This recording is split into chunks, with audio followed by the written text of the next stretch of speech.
Welcome back to another video. In this video, we'll talk about blood flow and the connection between muscle growth, right? What's the connection between your blood flow and your muscle growth? If that interests you, definitely stick around.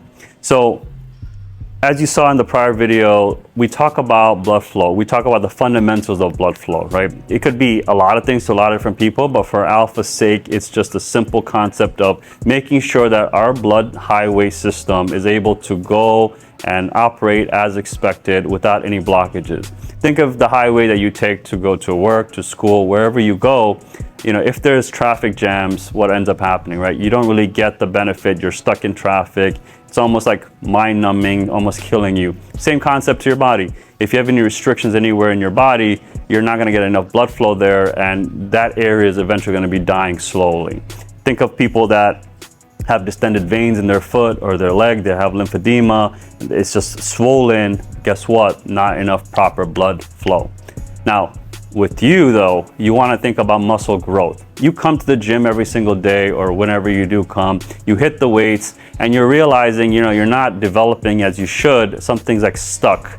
What could be the situation? For many times, it could just be that you're not having enough blood flow to that region. Maybe you need a massage, you need to stretch that area out so that way it doesn't feel like a big clump of tightness that's not allowing you to grow.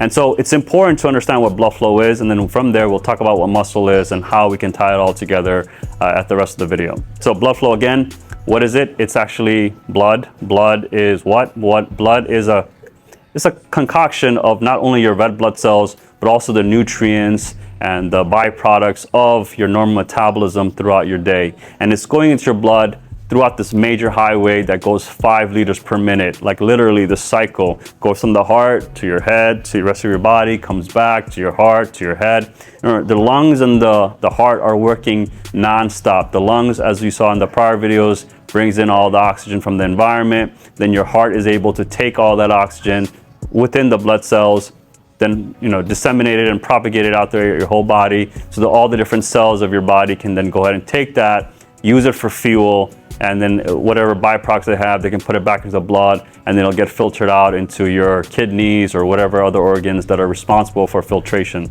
your liver as well. That's the key, right? But then with Alpha, we want to make sure you also have proper blood flow. And the way we have proper blood flow is we talk about the 10 major areas of our body that needs to have proper, no restriction, proper flow in that area. We talk about our hands, we talk about our wrist, we talk about our elbow, we talk about our shoulder, we talk about our spine, right? Our spine can do so much. Our spine can go forward, backward, side, twist as well. The twisting part is not many people do, but we need to definitely be considering that as you go out your day. So your spine, and of course our lower limbs, right? Our hips, our knees, our ankles, our toes, all need to be worked out. And the way we do it is we just want to activate that area. And the best way to activate it is obviously to do a squat initially, and then you'll be able to do other activities like hip circles and then calf raises to be able to mobilize those areas. With that out of the way, right now, let's talk about muscle growth. It sort of ties in, right? It's all going to feed into it. Let's just use an example. You're trying to grow your biceps. For whatever reason you want to grow your biceps, you carry a weight. I'm going to pick up a weight right here. This is 5 pounds, right? So as I put this here, think about what we just talked about right before this. How do we get blood flow, right? I'm carrying this weight right now. The weight is on my hands, so I need to make sure my blood flow in my hands are good. All right, I need to make sure the blood flow in my wrists are good. I need to make sure the blood flow in my elbows are good. I also need to make sure my blood flow in my shoulders are good, because remember what happens? The blood comes right back into my heart in this area. So also I would probably recommend your chest area and your spine to also have good flow as well.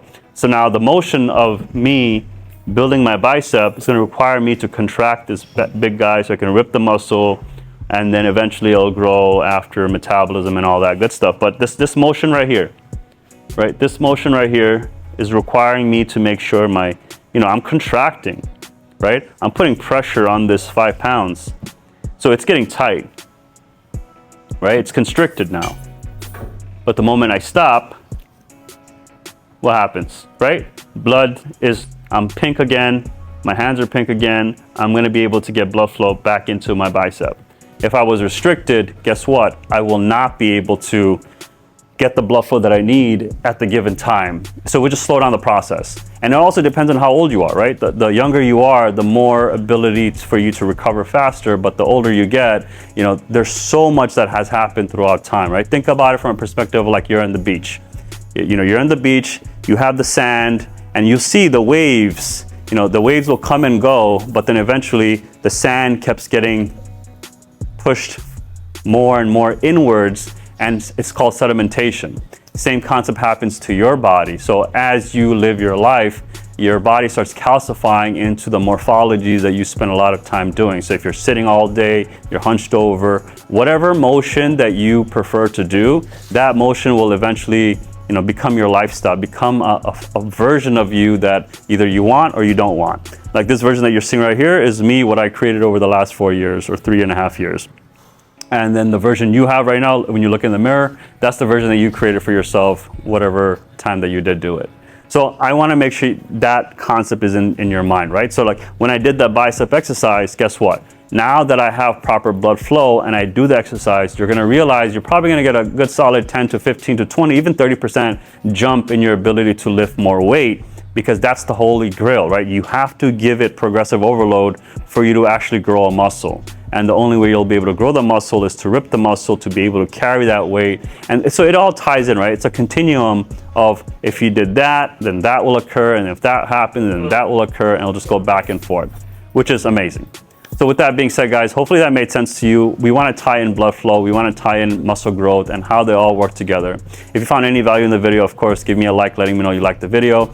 And of course, what I really love to see is the subscriber count go up, because it shows me I'm providing you value. At the same time, other people that also need to see this video will also be able to see it as well. Other than that, I appreciate each and every one of you. I'll see you in the next one. Take care. Bye.